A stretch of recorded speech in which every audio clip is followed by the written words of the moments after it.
Today, I take on a movie so scary it's causing people to lose control of their bodily functions.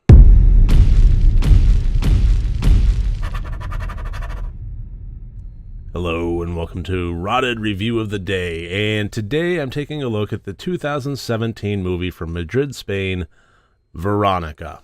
This hit Netflix within the last year or so, and I hadn't gotten around to watching it, but man, did I hear about the hype. People fainting watching it, people just can't get through it and have to turn it off. People just all sorts of mayhem and fervor around how scary this movie was. Where I landed with it is I thought it was a decently scary movie. Moreover, I thought it was actually a really decent movie in general. Did it live up to the hype that was surrounding it? I would say absolutely not. I have yet to encounter a movie that would make me faint. I was honestly very curious what kind of a wild ride I was in for. But, I mean, it was a good, scary movie. And I will say that. So, to get into more complex and more detailed levels of this, let's get into the categories. As always, 4 different categories, each one worth up to 25 points for a total possible score of 100 points. Now, the plot, I gave a 17 out of 25 points. The plot followed the main character, the titular character of teenage girl Veronica, who and her 3 younger siblings, who she was largely just in charge of. Her mother was a very, I think purposefully, but a very frustrating character in that, she was doing her best. She was a single mom and so forth, but even so, she was working these overnights that was causing her to basically dump all of her maternal responsibilities onto her teenage daughter. She was getting the kids up in the morning. She was getting them to school in the morning. She was preparing them meals at night. And that put Veronica in a very vulnerable position. And she decided to undertake this fun little experiment game kind of thing where she and 2 other friends were playing with a spirit board akin to a Ouija board in the basement of their school at the peak of a solar eclipse. Kind of not the greatest of ideas, and it wasn't the greatest of ideas, as it turned out to have some pretty negative consequences coming down the road.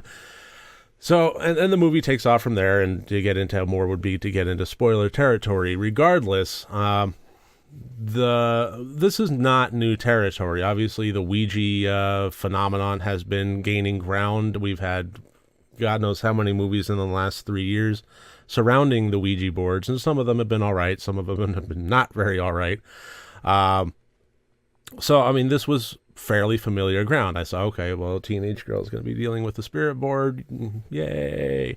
But it actually turned out to be much more in-depth and much more character-based and well-fleshed out and more complex in general than that.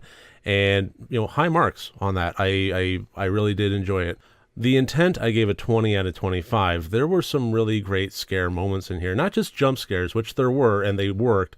I can't think of a single jump scare that they tried in this that didn't work for me. But more than that, it wasn't jump scare heavy. More than that, it was just building on suspense and dread and terror. And I thought all of those elements worked really well. It definitely played tricks with your mind.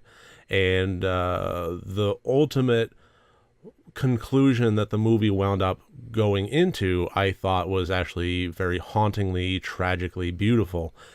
So altogether, very captivating, definitely scary.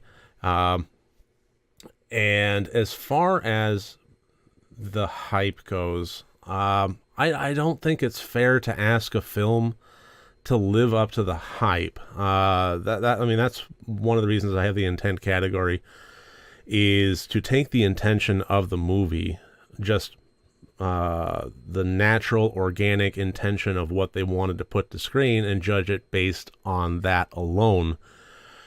Any amount of hype or controversy or tabloid-esque things that emerge out from the movie after the fact, the movie itself can't control.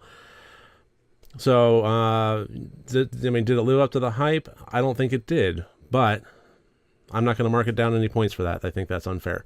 The acting, I gave a 19 out of 25 points. I thought everything was very serviceable. No real complaints. There was a good range of emotions that were being dealt with, and I thought that they were all handled very well. The titular character, Veronica, played by Sandra Escacina, was very, very good. She really sold the movie as it went on.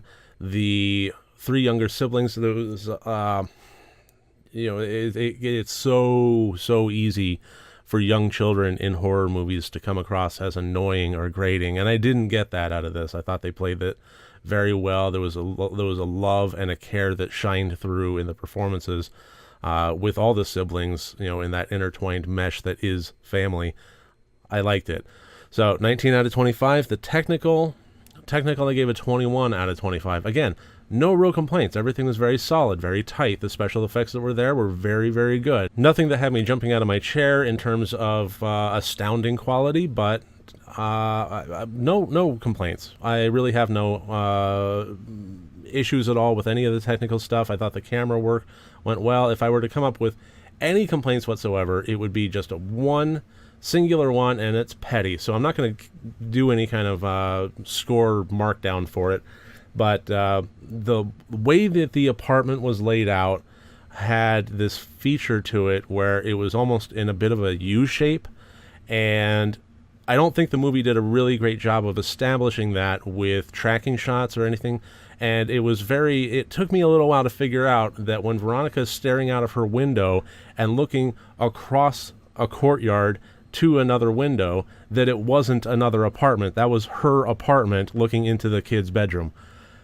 That took me a little while for that to click, and I think that maybe some longer tracking shots or some more establishment could have fixed that, but that's petty, not a real issue. Once I had it figured out, it was no biggie. So 21 out of 25 for the technical, which gives us a total of 77 out of 100 points. I was very impressed with this movie. I would absolutely encourage people to watch it. I'm not going to say that you should wear a pair of Depends when you watch it, or bring a barf bucket, or make sure that there's a pillow nearby that you can faint into, but a good scary movie. And honestly, as far as the hype goes, I think that isn't that enough to have a good scary movie, that you don't have to ramp it up to that degree? I would say so. But that's just generally how I feel. I welcome you to give your input. If you agree with me or disagree with me, if you thought it really was that scary, if you did faint, please, I want to hear from you. I really do. So please leave comments below. If you like these videos, please click subscribe. And I just thank you for joining me today. I look forward to seeing you tomorrow. And next time you want to watch a horror movie, first make sure that it's good and rotted.